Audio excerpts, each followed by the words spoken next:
আল্লাহ পাক বলছেন বা'দা আউযু বিল্লাহি মিনাশ শাইতানির রাজীম যাহারাল ফাসাদু ফিল বাররি ওয়াল বাহরি বিমা কাসাবাত আইদিন নাস।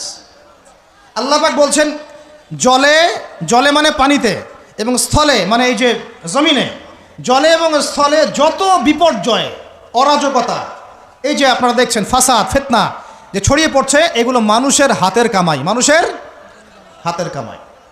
বনভূমি উজাড় করেছে কে? জিন না মানুষ? বলেন। এই পরিবেশ নষ্ট করেছে কে? জিন না মানুষ? বলেন। খাবারে ভেজাল দিয়েছে কে? জিন না মানুষ? অর্থনীতির মধ্যে সুদ কে ঢুকিয়েছে? জিন না মানুষ? এই বেপরদামি জেনা মাদক কে ছড়িয়েছে? জিন না মানুষ? নামাজ কালাম ছেড়ে দিয়ে পাবজি ফ্রি ফায়ার নিয়ে কে পড়ে আছে? জিন না মানুষ? বলেন। জিন না মানুষ? আল্লাহর বিধান বাদ দিয়ে শয়তানের বিধান চালু করেছে কে? জিন না মানুষ? যাহারাল ফাসাদু ফিল বাররি ওয়াল বাহরি বিমা কাসাবাত আইদিন নাস। জলে স্থলে যত বিপর্যয় অরাজকতা সমস্যা এগুলো মানুষের হাতের কামাই। বলুন আউযুবিল্লাহ।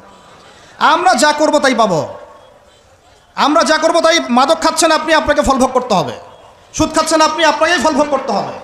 এই বেহায়ের মতো মেয়েরা চলছে, ওকেই দেখবেন ফল ভোগ করতে হবে। মেয়ের সাথে হারাম সম্পর্ক করছেন, আপনাকে ফল ভোগ করতে হবে। যে যে পাপ করবে তাকে তার ফল ভোগ করতেই হবে। আল্লাহ পাক আমাদেরকে হেফাজত করেন, মাফ করেন। আমি তাহলে মানুষের একটা ক্ষতি পেলাম, ইহকালীন ক্ষতি। কি ক্ষতি ভাই? আর 2 নাম্বার হচ্ছে পরকালীন ক্ষতি। পরকালীন ক্ষতি কেমন এবার বোঝেন।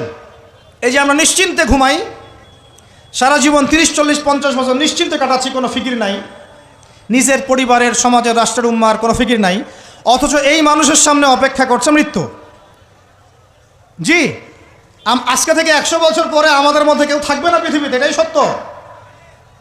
তারপরে আছে কবরের সওয়াল জবাব, তারপরে মিজান, এই ফুলসিরাত, পুনরুত্থান, জান্নাত জাহান্নাম, এগুলো আমাদের সামনে অপেক্ষা করছে। আর সেই মানুষ নিশ্চিন্তে বসে বসে মেয়ের সাথে টাঙ্কি মারে। সেই মানুষ বাইক নিয়ে একটা মেয়েকে নিয়ে ঘুরছে। সেই মেয়ে একটা ছেলের সাথে চটপটি ফুচকা খায়। সেই লোক আল্লাহর বিধানকে সরাই দিয়ে শয়তানের বিধান চালু করা শুরু করলো। সেই ব্যক্তি সুদ খাচ্ছে। সেই ব্যক্তি ট্রান্সজেন্ডার এই মতামত প্রমোট করতেছে। হ্যাঁ, সেই ব্যক্তি শিক্ষার মধ্যে ইসলাম বিদ্বেষী বিষয় ঢুকাই দিল। অথচ এই মানুষের সামনে পরকাল অপেক্ষা করছে। একদম টেনে হিস্ট্রি আল্লাহ পাক সামনে নিয়ে দাঁড় করাবেন, দাঁড় করে জিজ্ঞাসা করবেন।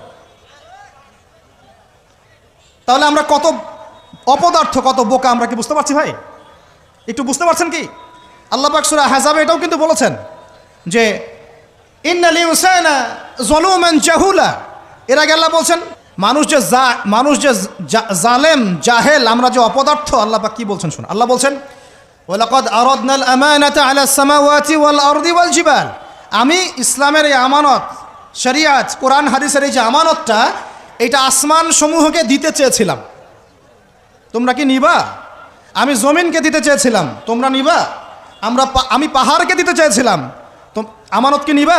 ফাআবাইনা, তারা বলেছে না, নিতে পারবো না। ওয়া আশফাকনা মিনহা, তারা অক্ষমতা প্রদর্শন করেছে। ফাহামালাহাল ইনসান, মানুষ সেই আমানতটা কাঁধের মধ্যে বহন করেছে। আমরা সেই আমানত কি করেছি ভাই? কাঁধে বহন করেছি। আল্লাহ পাক বলছেন ইন্নাল ইনসানা যালুমান জাহুলা। মানুষ কত জালেম, মানুষ কত জাহেল। আমাদের সামনে পরকালীন এই কঠিন জবাবদিহিতা অপেক্ষা করছে।